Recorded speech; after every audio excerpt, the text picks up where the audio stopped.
जैसे ये आपको मास दिया है, ठीक है, मास दिया रहता,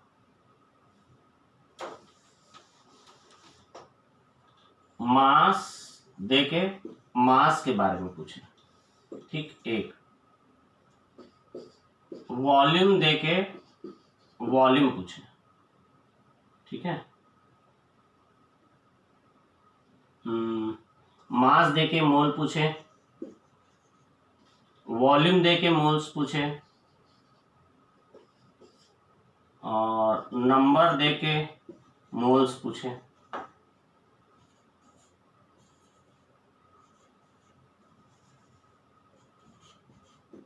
नंबर ऑफ ग्राम मॉलिक्यूल्स देके मोल पूछे, तो क्या करेंगे? मास दिया है तो आप क्या करेंगे? गिवन, तो मोल के लिए क्या फॉर्मूला? अगर मास दिया है तो मास देके नंबर ऑफ मोल पूछ रहे तो given mass in gram divided by molar mass, ठीक है। वॉल्यूम देके मोल पूछ रहे तो गिवन वॉल्यूम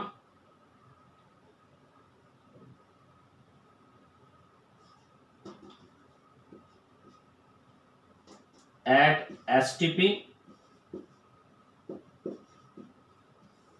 और मोलर वॉल्यूम, मोलर वॉल्यूम तो एसटीपी भी रहेगा, जो कितना होता है किसी भी गैस के लिए 22.4 लीटर। नंबर देके मोल पूछ रहे हैं तो गिवन नंबर ऑफ पार्टिकल्स लिख देता हूं क्योंकि वो एटम मॉलिक्यूल आयन कुछ भी हो सकता है, अपॉन एवोगैड्रो नंबर, ठीक। और दूसरा है ये नंबर ऑफ ग्राम मॉलिक्यूल तो सीधा मोल के बराबर ही होता है, ठीक है। अब मैं बोलना क्या चाह रहा हूं समझिए। मान लीजिए डायरेक्ट मेरे को पूछता कि भाई 88 ग्राम में कितने CO2 हैं, तो मैं 88 ग्राम में पूछा है कितने CO2 के मॉलिक्यूल है, ठीक है। अब मास क्या दिया है 88 ग्राम गिवन है, और पूछा क्या है हमसे नंबर ऑफ मोल्स, तो गिवन मास, तो मास देके मोल पूछा, तो मास कितना दिया है 88, और यहां पर आपको मोलर मास लिखना पड़ेगा, CO2 का मोलर मास मतलब 1 मोल का मास, ठीक है।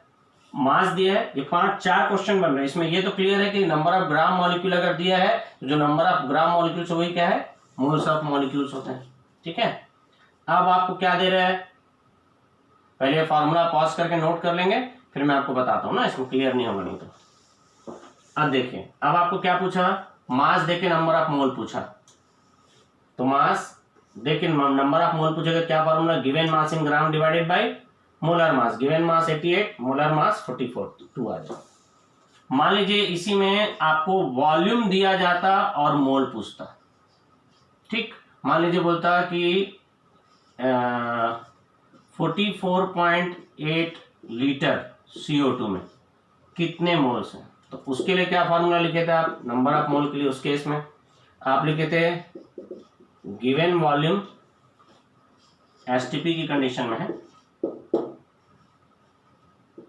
Given volume at STP divided by molar volume at STP, ये फॉर्मूला लिखा है,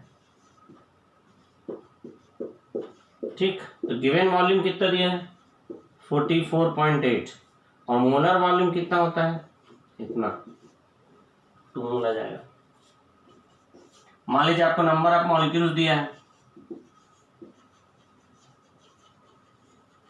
नंबर ऑफ मॉलिक्यूल्स दिया है 12.046 इंटू 10⁻23, और आपको मोल पूछा गया है।